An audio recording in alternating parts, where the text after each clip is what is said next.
I first began posting on Instagram on March 31st, 2020, and I have been consistent for more than 400 consecutive days. In this video, I will be showing you behind the scenes of all of these posts, my best posts, my worst posts, as well as some of the key lessons you can take away from my journey. Give this video a huge like and watch till the end so you can start dominating Instagram as well. In my journey thus far on Instagram, I have gained more than 140,000 followers. I reach around 500,000 people every single month in the social media marketing industry, and throughout the span of my whole journey, I've reached more than 20 million people. This has led to numerous opportunities for me as a keynote speaker. I have also fueled my agency, and I recently even launched a book which did 5 figures in sales in the first week. But in the beginning, it wasn't so easy. I often doubted myself. I didn't know if people would even care about the content I was sharing. And on top of that, I didn't really know how to create content effectively. I was spending so much time on my earlier posts, with some of them even taking as much as 8 hours. But with time, the more I posted, I learned a lot of things, I built habits, and things began working in my favor. The difficulty of managing a social media presence went down, and at the same time, the results went up. Around day 20 is when things clicked for me. I had found my style, I had found my niche, I found my tone of voice and purpose. From that point, my growth started picking up, and by day 54, I had gained 10,000 followers. But things didn't go straight up from there. I had a lot of challenges along the path of growing from 10,000 to more than 100,000. Creating content daily can be tough and boring at times, and that's completely normal. Around day 150, when I had 50-60,000 followers, I started to burn out from content creation. I felt the urge to give up, as things were too repetitive and boring for me. Something which I started with so much passion had turned into more of a hate relationship more than anything else. I just wasn't enjoying the process as much as I used to.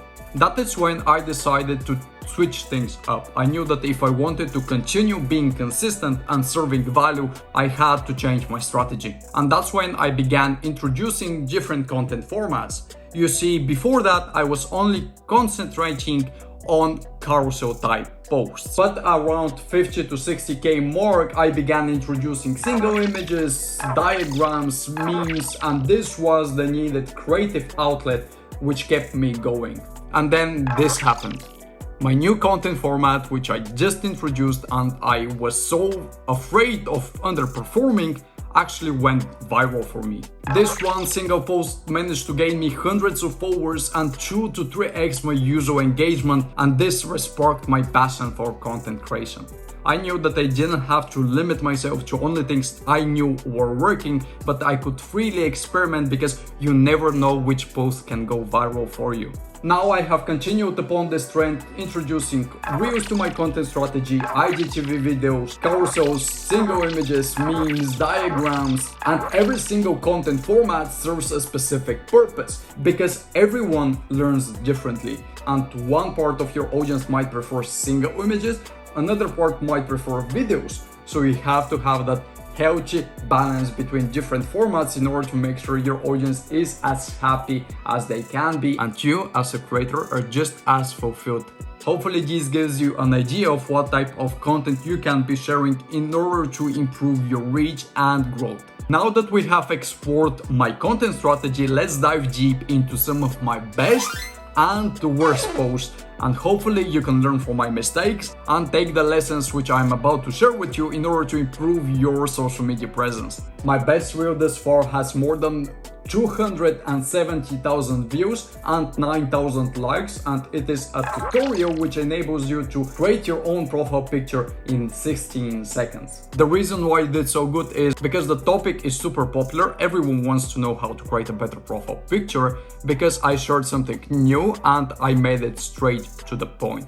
My best single image is a free tool alternative. You're seeing it on screen right now, and it gained more than 14,000 saves.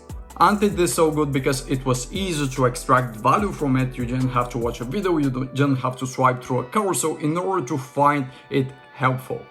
And it also was covering both free alternatives as well as paid tools which everyone wanted to save for later. Moving onwards to the best carousel, it is 5 keyword Canva tips. It did so good because the topic again was super spot on.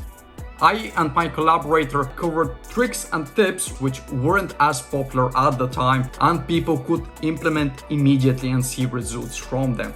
And my best IGTV video thus far has been how to find your audience in 2 minutes. Again, this is something which is super practical and super helpful to the vast majority of Instagram users, and thus people really enjoyed it. The key lessons from my viral content is make it practical, don't just give marketing BS. Think of ideas, concepts, guides which people can implement immediately in their life. This could be tools, tutorials, mindset shifts which people can understand, it can click for them, and thus they would want to share it, they would want to save it, they would want to implement it. This is the best content type for engagement. My second lesson is understand the medium you are creating content for and make sure you are following its rules. Reels, for example, they have to be straight to the point and easy to follow. Carousels, on the other hand, you can allow yourself to have build up further call to actions and spread your knowledge apart. It is all about understanding what is the format you are creating content in and making sure it fits it perfectly. And lastly, keep experimenting with your content formats. Don't limit yourself to only one format. People will get bored from it. You will get bored from it as well. It is super crucial that you keep reinventing the wheel, you keep thinking outside of the box, as this way your creative passion will stay sparked up. And now that we have seen my success, let's also dive deep into my failures. My worst Instagram reel is a video covering how to learn social media in 30 days. Now the problem with this reel wasn't that it wasn't helpful, practical, or I didn't understood the format. The problem was that due to technical issues on Instagram and the reel didn't have subtitles. And thus, because most people on Instagram watch videos on mute, they couldn't extract the value. That's why you have to make sure that if you're creating a reel which people need to hear in order to get value from, you need to play subtitles and you need to make sure they are spot on before uploading. My worst single image is a meme of mine, which unfortunately didn't resonate and wasn't relatable with my audience, and thus its performance completely tanked. You have to understand what is the goal of every content piece you are sharing. Some of the content pieces have to be educational, others have to be inspiring, third have to be just entertaining. So if you find out what your content is supposed to do, you then need to deliver on it. And this meme, which should have been entertaining, just wasn't as funny as I imagined because people couldn't resonate with the situation.